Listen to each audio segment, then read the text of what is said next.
Organisasi proyek. Seperti diketahui, untuk menjamin sebuah atau suatu proyek dapat berjalan sesuai dengan harapan, tentunya dibutuhkan yang disebut dengan organisasi proyek, di mana organisasi tersebut berguna dalam menjamin efektivitas dan ketersesuaian pencapaian dari tujuan proyek tersebut.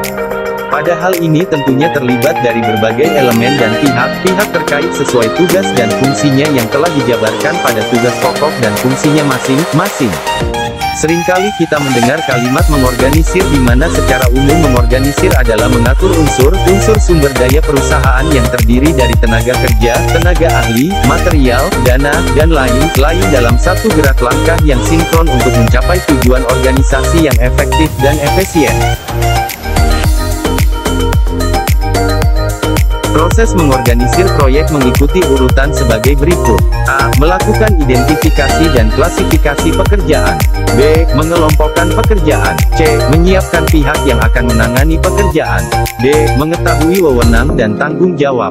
E. Menyusut mekanisme koordinasi. 1. Tim proyek. Seringkali kita mendengar istilah tim proyek, di mana tim proyek di sini meliputi personil yang mendapat tugas khusus dalam proyek, di mana meliputi seluruh personil yang terlibat baik fungsional maupun inti dari tim. 2. Peranan manajer proyek. A. Mengintegrasikan beberapa kegiatan yang berbeda untuk mencapai tujuan tertentu. B. Menjadi seorang komunikator. C. Mengetahui informasi mengenai kebijaksanaan, tujuan, anggaran, jadwal kebutuhan, dan perubahan yang ada dalam proyek sesuai peran yang dimiliki. D. Manajer proyek juga menjadi seorang entrepreneur yang harus berusaha untuk melakukan pengadaan dana, fasilitas, dan orang-orang proyek bisa berjalan.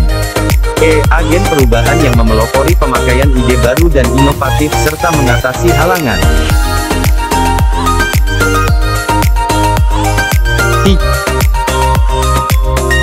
3. Tanggung jawab manajer proyek. A. Merencanakan kegiatan dalam proyek, tugas dan hasil akhir, termasuk pemecahan pekerjaan, penjadwalan dan penganggaran. B. Mengorganisir, memilih dan menempatkan orang-orang dalam tim proyek dan mengorganisir sumber daya. C. Memonitor status proyek. D. Mengidentifikasikan masalah teknis. E. Titik temu dari para konstituen, subkontraktor, user, konsultan, top management. F. Menyelesaikan konflik yang terjadi dalam proyek. G. Merekomendasikan penghentian proyek atau pengerahan kembali sumber daya. 4. Tanggung jawab manajer fungsional. A. Pelaksanaan tugas proyek yang diserahkan kepada divisinya, bagiannya, tepat waktu dan dalam batas anggaran yang disediakan. B. Pembimbingan dan pengarahan khusus kepada tenaga ahli yang dibutuhkan dalam proyek. C. Penyediaan cukup staf terampil untuk melaksanakan tugas yang diserahkan kepada divisi, bagian organisasi. D. Menjaga keunggulan teknologi dalam pelaksanaan proyek. E. Mengadakan koordinasi yang baik dengan manajer proyek dalam segala kegiatan dan tugas.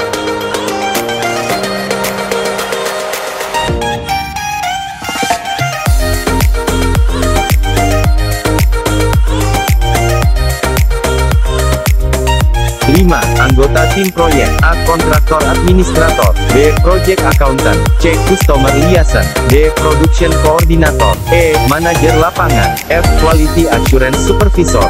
6. Tingkatan kepemimpinan manajemen proyek. A. Manajemen misi proyek, project mission management. Fungsi utamanya adalah melakukan manajemen terhadap suatu misi proyek, antara lain penyelesaian proyek tepat waktu, dengan biaya terbatas, dan mutu yang memadai, serta misi meningkatkan citra perusahaan melalui produk baru tersebut. B. Manajemen proyek, project management. Fungsinya adalah mengarahkan para pihak yang terlibat dalam pelaksanaan proyek menyelesaikan tugasnya. C. Manajemen lapangan, field management. Fungsi utamanya adalah mengolah sumber daya yang tersedia dalam operasi proyek sehari-hari pada tingkat lapangan, sehingga rencana pelaksanaan yang telah disusun pada tingkat manajemen yang lebih tinggi dapat dioperasionalisasikan dengan terarah, sehingga mencapai hasil yang efisien dan efektif.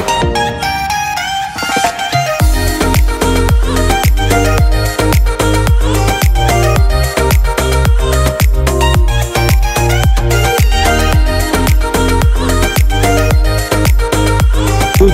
Kepemimpinan proyek yang visioner. 3. Kualitas diri yang berkaitan dengan pencapaian peran pemimpinan visioner secara efektif antara lain. A. Kemampuan untuk menjelaskan visi kepada bawahannya atau pihak lainnya, baik secara lisan maupun tertulis. B. Kemampuan untuk mengekspresikan visi dalam tindakan atau perilaku dan bukan semata-mata hanya kata-kata saja. C. Kemampuan untuk meluaskan atau menerapkan visi ke konteks kepemimpinan lainnya. 8. 3 Gaya kepemimpinan, Robbins dan Coulter, 2002:460. 1. Gaya otokratis di mana pemimpin cenderung memiliki wewenang yang terpusat pada diri pemimpin sehingga metode pekerjaan dan pengambilan keputusan ke semua pihak menjadi wewenangnya dan membatasi partisipasi bawahannya. 2. Gaya demokratis di mana pemimpin cenderung melibatkan bawahannya dalam pembuatan keputusan, ada pendelegasian wewenang, menumbuhkan partisipasi dalam memutuskan metode kerja dan tujuan serta memakai umpan balik untuk melatih para bawahannya. 3. Gaya laissez-faire di mana pemimpin cenderung memberikan banyak kebebasan kepada kelompok kerja untuk membuat suatu keputusan dan menyelesaikan pekerjaan dengan cara apapun yang dipandang baik.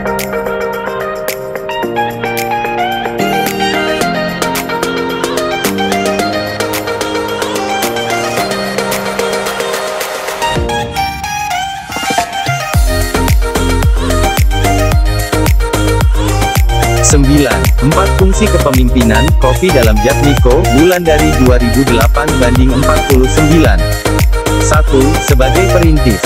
Fungsi perintis adalah bagaimana upaya pemimpin organisasi untuk memahami dan memenuhi kebutuhan stakeholdernya, dan nilai-nilai yang dianutnya yang berkaitan dengan visi dan strategi. 2. Penyelaras. Fungsi ini adalah bagaimana upaya pemimpin organisasi menyelaraskan keseluruhan sistem dalam organisasi perusahaan agar mampu bekerja sama dan saling sinergis. 3. Pemerdaya. Fungsi ini berhubungan dengan upaya pemimpin organisasi untuk menumbuhkan lingkungan agar setiap orang dalam organisasi perusahaan mampu melakukan yang terbaik dan selalu memegang teguh cita-citanya. 4. Panutan, di mana ini mengungkap bagaimana agar pemimpin organisasi dapat menjadi panutan bagi para karyawannya.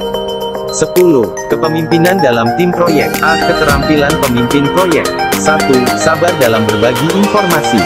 2. Mempercayai pihak lain dan belajar membagi kewenangan kepada bawahan atau pihak lain. 3. Memahami kapan waktu yang tepat harus turut campur tangan dalam pekerjaan bawahan atau mitra kerjanya. B. Pekerjaan prioritas pemimpin tim proyek, Robbins dan Coulter, 2002/474. 1. Mengelola atau menjaga hubungan baik dengan lingkungan luar dari tim proyek. 2. Memfasilitasi proses-proses dalam tim. C. Peran pemimpin proyek, Robbins dan Coulter, 2002/474. 1. Pemimpin proyek adalah penghubung dengan pihak luar. 2. Pemimpin tim proyek adalah penuntas masalah. 3. Pemimpin tim proyek adalah manajer pengelola konflik. 4. Pemimpin tim proyek adalah pelatih yang memastikan harapan dan peran masing-masing tim proyek.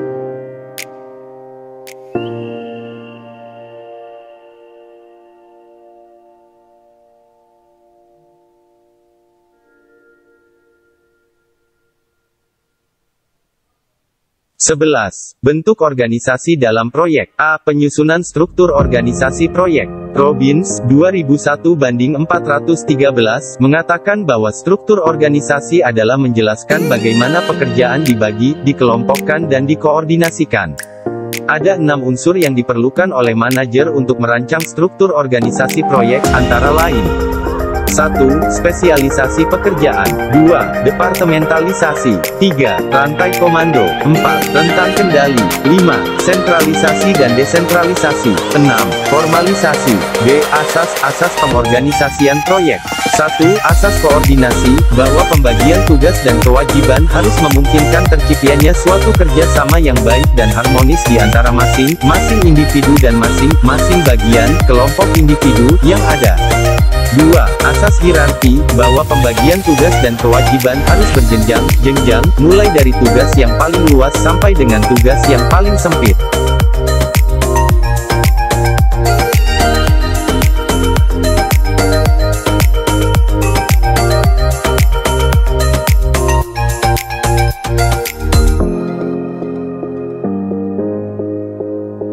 3. Asas kesatuan komando, ialah pembagian tugas dan kewajiban mengarah kepada adanya pusat pengendalian yang merupakan pusat komando dari beberapa jenis pekerjaan. 4. Asas batas kendali, ialah pembagian tugas dan kewajiban hendaknya selalu mengingat bahwa seseorang pimpinan hanya mempunyai kemampuan yang terbatas dalam mengatur serta mendelikan orang-orang bawahannya. C. Pemilihan bentuk organisasi proyek. Berikut merupakan bahan pertimbangan dalam memilih bentuk organisasi yang sesuai adalah sebagai berikut. A. Frekuensi adanya proyek baru. B. Lama proyek. C. Ukuran proyek, tingkat pemakaian tenaga kerja, modal dan sumber daya lain. D. Kompleksitas hubungan jumlah fungsional yang terlibat. E. Ketergantungannya.